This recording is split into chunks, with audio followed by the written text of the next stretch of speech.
داسې یو اټومي بیټرۍ د جوړېدو په حال کې ده چې کیدای شي تر 28,000 کلونو پورې چارج وساتي. دا چې دا پروژه څنګه او په څه شکل روانه ده او دا بیټرۍ به څه ډول جوړیږي او کوم مواد به پکې کارول کیږي، راځو په همدې ویډیو کې تاسو ته په دې تړاو باندې معلومات درکوو. له هغو تر ټولو ساده شیانو څخه چې زموږ شاوخوا دي نیولي بیا تر پرمختللو وسایلو پورې لکه فضایي بیړۍ او همدا زموږ د سر د پاسه سپوږمکۍ ټول د یو ډول بیټرۍ په وسیله کار کوي. خو دا کومه داسې بیټرۍ ده چې نه ختمیږي. اوس څو لسیزې کیږي چې په فضا کې روان دي، هغه هم په 18 کیلومتره په ثانیې سرعت سره.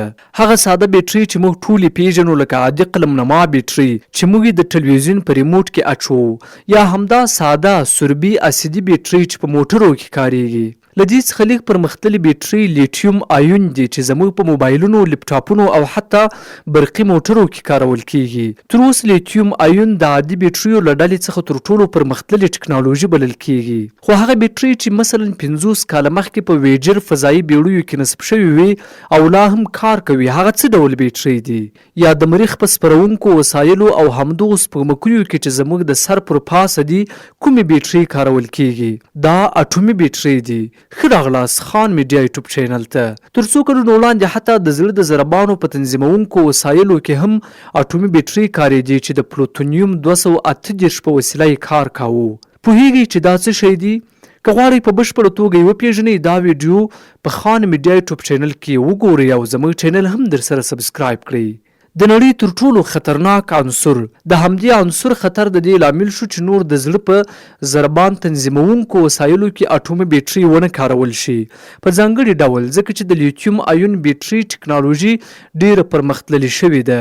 اوس دغه ډول بیټرۍ د انسان په بدن کې نصبېږي او کله چې د بدلولو اړتیا ورته پیدا شي د ناروغ لپاره له جدي خطر پرته بدلیدای شي. لومړنۍ اټومي بیټرۍ چې جوړه شوه همدا پلوتونیم 238 بیټرۍ وه چې په ویجر فضایي بیړیو کې کارول شوي او لا هم فعالیت کوي. د اټومي برېښنا کوټ په اړه څه پوهیږئ؟ پوهیږئ چې برېښنا کوټ څنګه برېښنا تولیدوي؟ که نه پوهیږئ چې برېښنا کوټ څنګه کار کوي نو دا ویډیو تر پایه وګورئ. هغه اټومي بیټرۍ چې په ویجر فضایي بیړیو کې کارول کیږي له 50 کلونو څخه ډیر پخوا طرحه شوې ده. له همدې امله نسبتا لویه ده او کولی شو ورته اټومي جنراتور هم ووایو. د دې جنراتور سونګ پلوتونیم 238 دی. پلوتونیم هم د اټومي سونګ په څیر دی. مثلا یورانیم 215 هم د تودوخې د تولید لپاره کارول کیږي. هر تودوخه په حقیقت کې انرژي ده. مثلا په اټومي برېښنا کوټ کې تولید شوی تودوخه اوبه په جوش راولي، د همدې بخار ځواک توربینونه په حرکت راولي او برېښنا تولیدیږي. د ویجر جنراتور هم که څه هم د یو اټومي برېښنا کوټ په پرتله ډیر کوچنی دی، تقریبا همدا کار ترسره کوي. خو توپیر یې دا دی چې اوبه نه جوړ شوي. پلوتونیم تودوخه تولیدوي او د دې تودوخې درجه له 100 درجې سانتیګراد څخه هم لوړیږي. له بلې خوا په فضا کې موجوده ډیره سړه او تشه فضا د تودوخې د ضایع کولو لامل کیږي. د تودوخې د دې اختلاف له امله انرژي تولیدیږي. ناسا محاسبه کړې و چې د ویجر فضایي بیړیو جنراتورونه به شاوخوا 80 کاله کار وکړي. له دې څخه ډیر وخت ورته اړتیا هم نه وه، ځکه دوی پوهېدل چې ویجرونه به بالاخره له انسانانو څخه دومره لرې شي چې اړیکه به ورسره پریشي. په لومړیو کې دوی ډیر بدبین و او ویل چې ښایي تر ډیره 15 کاله له ویجرونو سره اړیکه وساتلی شي. خو اوس له 50 کلونو څخه ډیر وخت تیر شو او لا هم اړیکه ورسره ټینګه ده. ناسا اوس اټکل کوي چې د ویجرونو پلوتونیمي جنراتورونه ښایي تر 2040 کلونو پورې فعالیت وکړي. نو اوس راځئ د اټومي بیټرۍ له دې زړې ټکنالوژۍ څخه یو ګام وړاندې ولاړ شو او وګورو چې نن ورځ اټومي بیټرۍ څنګه دي. باید پوه شئ چې د ویجرونو د بیټرۍ ټکنالوژي لا هم کارول کیږي په ځانګړي ډول په سپوږمکیو کې. یوازې اندازه یو څه کوچنۍ شوې ده خو بنسټیزه ټکنالوژي همغه ده. سونی پلوتونیم 238 دی. پلوتونیم تودوخه تولیدوي او د فضا ساړه چاپیریال د دې تودوخې له اختلاف سره یو ځای د اړتیا وړ انرژي تولیدوي. اوس راځئ وګورو چې نن ورځ ساینسپوهان څه کوي. آیا په نږدې راتلونکي کې به وکولی شي لیتیوم آیون بیټرۍ ځایناستی سي؟ تر اوسه تر ټولو غوره بیټرۍ چې موږ جوړه کړې ده همغه لیتیوم آیون بیټرۍ دی چې په پښتو کې ورته لیتیوم آیوني بیټرۍ ویل کیږي. تاسو حتما داسې یوه وسیله لرئ چې له دې ډول بیټرۍ څخه پکې استفاده کیږي. کیدای شي موبایل مو وي، لپټاپ مو وي، بیلابیل برقي وسایل وي یا حتی موټر وي. د لیتیوم بیټري په اصل کې د پخواني سوربي اسیدي بیټریو د ځای ناستې لپاره رامنځته شوي دي، خو تر اوسه لا هم سوربي اسیدي بیټري په پراخه کچه کارول کیږي. سره له دې چې لیتیومي بیټري نن ورځ تر ټولو پرمختللې بیټري بلل کیږي، خو بیا هم هغه څه نه دي چې موږ یې په بشپړ ډول غواړو. د لیتیومي بیټریو تر ټولو لویه ستونزه دا ده چې امنیتي سیستمونو ته اړتیا لري. دا سیستمونه باید د بیټري دننه نصب شي څو اجازه ورنکړي چې بیټري تر اندازې زیاته چارج شي او یا هم تر اندازې زیاته خالي شي. که داسې ونه شي بیټري ډیر ژر خرابېږي. همدا هغه اضافي وسایل دي چې د بیټري دننه نصبېږي. بیټري هم ګرانه او هم درنه کوي. سربیره پر دې دا اضافه پر ځای د بیټري ترمیم او بیا کارونې پروسه هم ستونزمنه کوي. د لیتیومي بیټریو بله ستونزه دا ده چې محدود عمر لري. مثلا د هرې بیټري د کیفیت له مخې کیدای شي شاوخوا 500 تر 1000 ځله چارج او تخلیه شي. له دې وروسته یې ظرفیت ډیر کمیږي او فعالیت له لاسه ورکوي. نو باید بدله شي. هغه برقي موټرونه چې تاسو یې اوس په سړکونو کې وینئ او په اسانۍ تګ راتګ کوي، لا تر اوسه نسبتا نوي دي، خو له څه مودې وروسته به یې د بیټریو عمر پای ته ورسیږي او د بیټري د بدلولو اړتیا به پیدا شي. بله خبره دا ده چې لیتیومي بیټري ارزانه هم نه دي.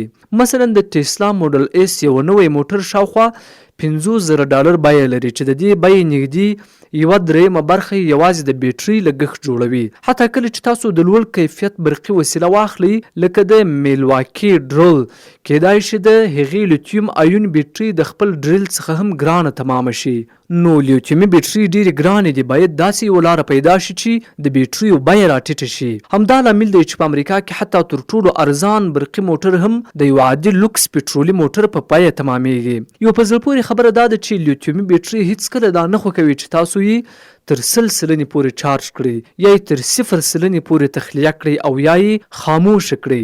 له همدې امله سپارښتنه کیږي چې لیتیومي بیټري د 100 سلنې له پوره کېدو مخکې له چارجر څخه جلا کړئ او کله چې د چارج کچه یې شاوخوا 10 سلنې ته ورسیږي بیټري یې چارج کړئ. د دې لپاره چې د لیتیومي بیټري عمر اوږد شي باید په همدې ډول چارج او تخلیه شي، که هغه د موبایل بیټري وي او که د ټیسلا موټر. که مو دا موضوع په خان میډیا کې لیدلې وي نو پوهیږئ چې د لیتیومي بیټریو ستونزې یوازې تر دې ځایه نه محدودیږي بلکې نورې ډېرې ستونزې هم لري. یوه ستونزه یې د کونګو په کانونو کې د ماشومانو په سخت کار ګمارل دي، په ځانګړي ډول د کوبالت او لیتیوم د استخراج په برخه کې. دویمه ستونزه دا ده چې همدا بیټري د دې لامل کیږي چې د یو برقي موټر د تولید پر مهال د یو پټرولي موټر په پرتله زیاته ککړتیا رامنځته کړي. پټرولي موټر د خپل فعالیت پر مهال ککړتیا رامنځته کوي، خو برقي موټر تر دې مخکې چې اصلا تولید شي د تولید په بهیر کې د بیټري او نورو برخو له امله د پام وړ ککړتیا رامنځته کیږي او حتی د خپل عمر له پای ته رسیدو وروسته هم د بیټري د ضایع کولو له امله د ککړتیا ستونزې رامنځته کولای شي. که ونه شي کولای دا بیټري په سمه توګه بیا ځلې وکاروئ نو ستونزه به لا هم پاتې وي. تر اوسه همدا لیتیومي بیټري تر ټولو غوره بیټري ده چې موږ یې لرو، خو له دې ټولو ستونزو وروسته مو زړه پر الماسي بیټري وتاړو. راځئ وګورو چې دا ټکنالوژي اوس په کوم پړاو کې ده. د دې عصر ټکنالوژي د تعقیب لپاره لکه د نورو پرمختللو ټکنالوژیو په څیر باید د کالیفورنیا سیلیکون ویلي ته لاړ شو. هلته د NDB نیون ډیموند بیټري په نوم یو شرکت شته چې د الماس نانو بیټري. دا شرکت د خپلو نویو بیټریو د جوړولو لپاره باور وکړي له اصلي الماس څخه کار اخلي. البته دوی مصنوعي الماس کاروي. دوی یوه ډېره عجیبه ادعا هم لري، وایي که زموږ دا بیټري د تولید پړاو ته ورسیږي یو ځل چې چارج شي تر 28,000 کلونو پورې به کار وکړي. اوس دا څنګه امکان لري؟ موږ یې لا نه شو ویلی، ځکه حتی 100 کاله هم ډېر زیات وخت دی، نو 28,000 کاله خو لا پرېږده. دوی وایي زموږ بیټري څنګه 28,000 کاله کار کوي. دوی ادعا کوي چې بیټري خپل ځان چارجوي، یعنی د دوی په اصطلاح دا یوه سیلف چارجینګ بیټري ده. د دې بیټري نظریه دا ده چې د شاوخوا 28,000 کلونو لپاره به په دوامداره توګه خپل ځان چارجوي، نو له بهر څخه د چارج کولو اړتیا به ونه لري. دا نظر د لومړي ځل لپاره د انګلستان د بریسټول پوهنتون د پروفیسور ټام سکاټ لخوا مطرح شو.